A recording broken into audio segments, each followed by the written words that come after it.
Assalamualaikum warahmatullahi wabarakatuh. Selamat datang di video pembelajaran trigonometri dengan submateri aturan sinus yang merupakan materi matematika kelas 10 SMK. Bersama saya Widya Jayanti. Kita akan mempelajari mengenai aturan sinus yang akan dipandu oleh saya sendiri. Dan kompetensi yang akan dicapai yaitu kompetensi dasar menerapkan aturan sinus. Kompetensi intinya menyelesaikan permasalahan kontekstual dengan aturan sinus. Sebelumnya saya akan menampilkan dulu aturan sinus. Rumusnya, aturan sinus merupakan perbandingan panjang sisi suatu segitiga dengan sinus sudut yang menghadapnya.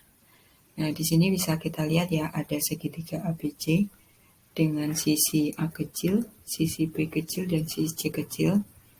Kenapa kita namai sisi A kecil? Karena dia menghadap dengan sudut A.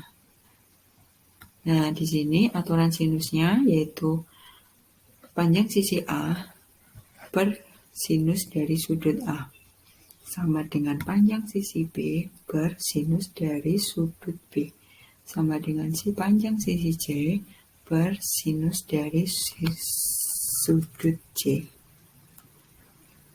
Next. Kemudian ada contoh soal supaya untuk lebih mendalami rumus yang saya berikan tadi.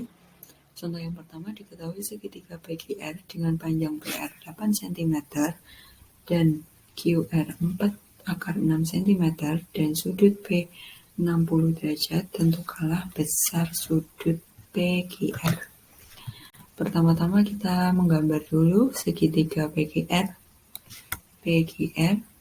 Nah, di sini bisa kita lihat ya, sisi PR 8, sisi QR 4/6, sudut P 60 derajat. Nah, yang mau kita cari adalah sudut Q yang saya namai alfa ya di sini. Kemudian pakai rumus aturan sinus karena terdapat diketahui dua panjang sisi dan satu sudut, jadi bisa kita pakai untuk mencari sudut yang lainnya yaitu aturan sinus. Nah, di sini kita cari 4/6 per sinus 60 derajat karena 60 derajat menghadap 4/6. Kemudian 8 per sin alfa karena alfa sudut alfa menghadap 8. Kemudian kita cari perkalian silangnya. 4/6 kali silang dengan sin alfa, 8 kali silang dengan sin 60 derajat. Kemudian 4/6 kita pindah ruas menjadi pembagian. Kemudian sin 60 derajat kita cari yaitu setengah akar 3. Nah, jadi bisa kita tulis seperti ini. Kemudian kita sederhanakan. 8 kali setengah bisa kita sederhanakan menjadi 4. 4 sama 4 kita sederhanakan jadi 1, yaitu nanti hasilnya akar 3/6. Kita sederhanakan menjadi akar 1/2. Kita bisa ubah jadi bentuk tulisnya yaitu akar 1 per akar 2. Akar 1 itu kan sama dengan 1, bisa kita tulis seperti ini. 1 per akar 2. Nanti karena bentuk penyebutnya itu masih bentuk akar, harus kita kalikan sekawannya yaitu akar 2 akar 2. 1 per akar 2 kali akar 2 per akar 2, nanti hasilnya akar 2 per 2. Nah, ini bisa kita tulis bentuknya jadi setengah akar 2. Nah, sudah ketemu sin alfa yaitu setengah akar 2, tinggal kita cari sudut berapa yang berada di kuadran 1 yang hasilnya itu setengah akar 2. Nah, pasti sudah pada tahu semua ya. Setengah akar 2 itu sinus dari 45 derajat. Jadi alfanya, sudutnya yaitu sudut Q itu sebesar 45 derajat. Next, lanjut materi. Nah, mudah banget ya. Kita lanjut ke soal yang next. Nah, soalnya seperti ini, pelabuhan C berada di sebelah utara pelabuhan A dengan koordinat kutub 60,45 derajat dari pelabuhan A. Nah, kita langsung gambar saja.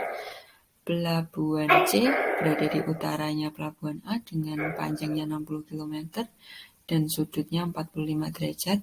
Kemudian ada pelabuhan B berada di sebelah timurnya, berarti kita gambar di sebelah timurnya. Kemudian ada keterangan bahwa Paman memutar pandangannya 30 derajat ke utara dari arah barat, maka Paman melihat pelabuhan C. Nah, jadi di sini ya, Paman ini melihatnya dari arah sini, kita putarnya ke utara, nah Paman tuh melihat pelabuhan C. Nah, kemudian yang ditanyakan, Paman ingin berlayar dari pelabuhan B ke C. Maka berapa jarak yang dilalui Paman? Jadi kita mau cari jarak dari B ke C. Oke, kemudian dari ilustrasi tadi dapat kita buat ilustrasi yang lebih simpelnya, yaitu dalam bentuk segitiga.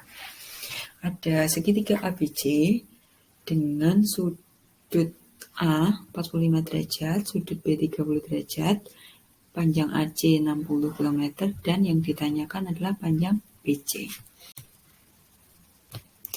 Nah, bisa kita lihat ya di sini kita cari A. A per sin 45 derajat sama dengan 60 per sin 30 derajat. Nah, di sini kita kali silang seperti contoh soal pertama tadi. Kemudian kita cari A-nya, sin 30 derajat pindah ruas. Kemudian kita cari sin 45 derajat dan sin 30 derajat. Kita sederhanakan menjadi 60 akar 2. Nah, di sini dapat kita ketahui jarak dari B ke C yaitu 60 akar 2 km. Mudah banget ya ternyata ya. Nah, untuk lebih memahami lagi, kalian bisa latihan soal. Ada 2 soal di sini. Bisa dikerjakan setelah melihat video ini ya. Nah, apabila ada yang masih bingung, bisa kontak saya di email, nomor telepon, maupun sosial media. Sekian pembelajaran hari ini. Mohon maaf apabila ada salah-salah kata. Semoga video pembelajaran ini bermanfaat. Terima kasih. Wassalamualaikum warahmatullahi wabarakatuh.